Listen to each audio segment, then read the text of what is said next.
nowadays, the fathers or the black men my age are either dead or in jail. And one of the problems we have is if they're going to try to arrest the problem, that means they're putting all the black men in jail.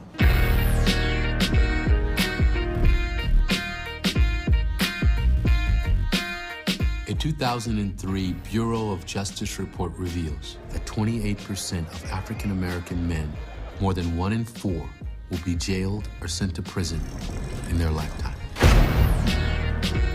We have engaged in this country in an absolutely historically unprecedented experiment in mass imprisonment. We now have an imprisonment rate that is 6 to 7 times higher than it has ever been before in our history. It's a hustle called capitalism. Got my niggas in prison or stuck in the system, yeah. And in 2007, California's governor announced plans to spend $7.4 billion to build 40,000 new prison beds. I'm from a place where the fucking Terminator is the governor. If you look at the population of the people in the penitentiary, particularly from the 1980s going forward, black men are disproportionately represented. That's the new cotton field right there, the pen. Concrete slave ships never move. Where niggas like us get used like a mule. Don't let them catch you, arrest you, strip and undress you, throw you in a cesspool. What this means is we are breaking up even the possibility of there being intact families with a mother and a father present, raising a child together. The nigga Because we are sending the men off to prison at unprecedented rates, usually for nonviolent offenses. The ghetto is a nigga trap, take the cheese. Soon as you do it, here come the police. Invented and designed for us to fail. Where you gon' end up, dead or in jail?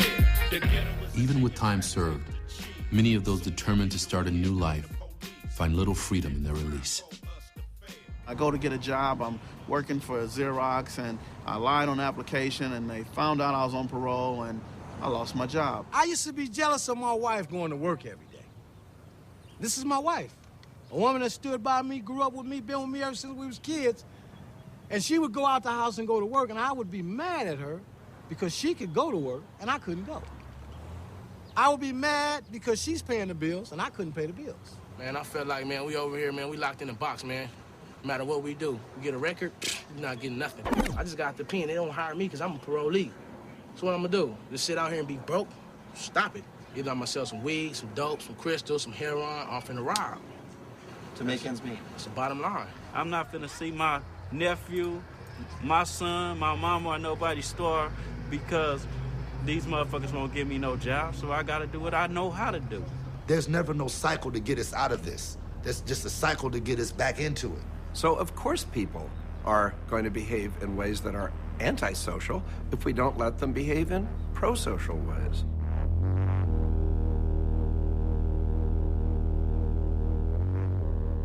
when you hear America saying there's gonna be a war on crime, to a black person, that means that's a war on black people. When they say a war on gangs, I say that's a war on me. When they say war on drugs, I say that's a war on me. Every war they got is a war against me and my people.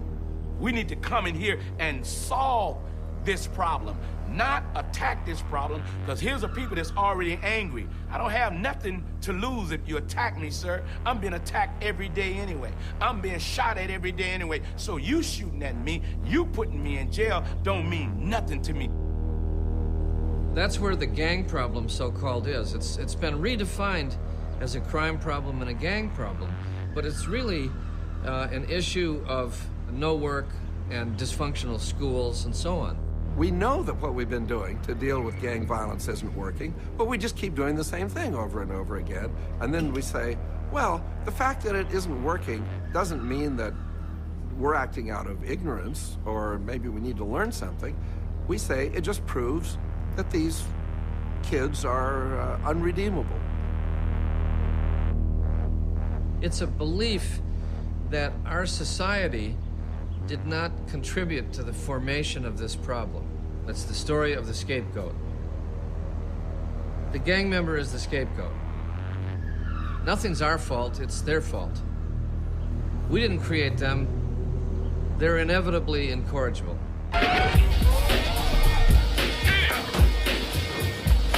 This continuing atmosphere of denial virtually guaranteed that history would repeat itself. On April 29, 1992, 27 years and 5 miles away from the flashpoint of the 1965 Watts Rebellion, rioting again broke out.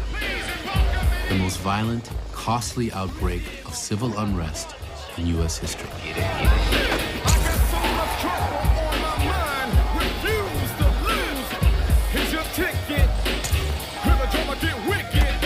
The explosion of angry protests was touched off by the outcome of the controversial Rodney King LAPD police brutality trial.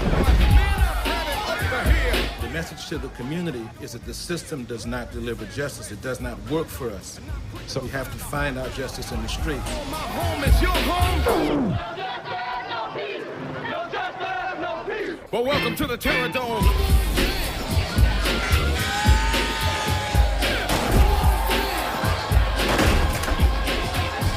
But unlike the '65 rebellion, which was primarily contained to Watts, the flames of '92 burned their way to the very doorstep of bordering affluent communities.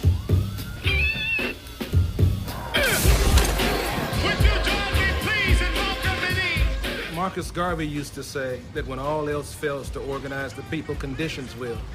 And therefore, in 1992, the reasons all clustered together. And it happened again.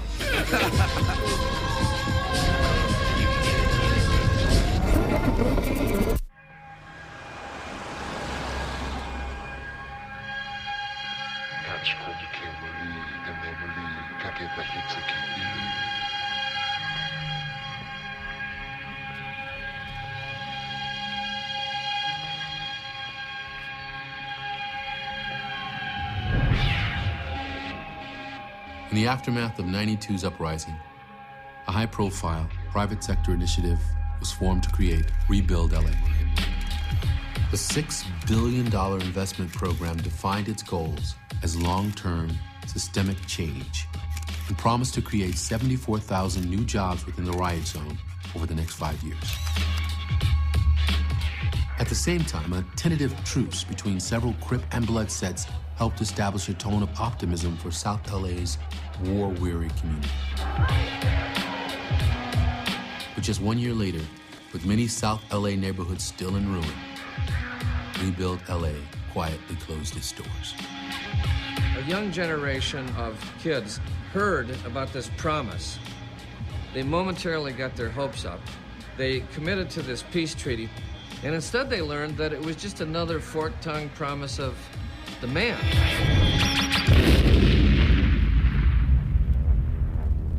It failed. We should have known what the future would be in other cities from here to Baghdad.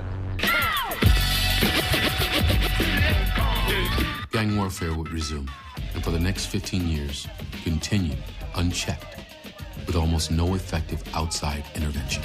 See, 'cause I'm the motherfucking villain. The definition is clear. You're the witness of a killing. You know what everybody looks at him and says? You're the worst motherfuckers in the world. We don't like you. We don't want you. We don't even want you to survive. We want you to go away. We want to pretend like you don't exist. I'm coming straight out of Compton. When something happens in South Central Los Angeles, nothing happens. It's just another nigga dead, dead, dead, dead, dead, dead.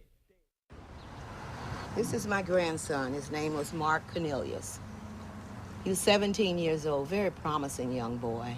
And in 1996, he came here to Los Angeles to visit me. I begged my son to allow him to come from Yuba City, California, to visit me. He was here 3 weeks, and he was shot and killed 10:30 in the morning, walking across the street headed for Dorsey High School. He didn't have gang colors on. He didn't even know too much about the gang.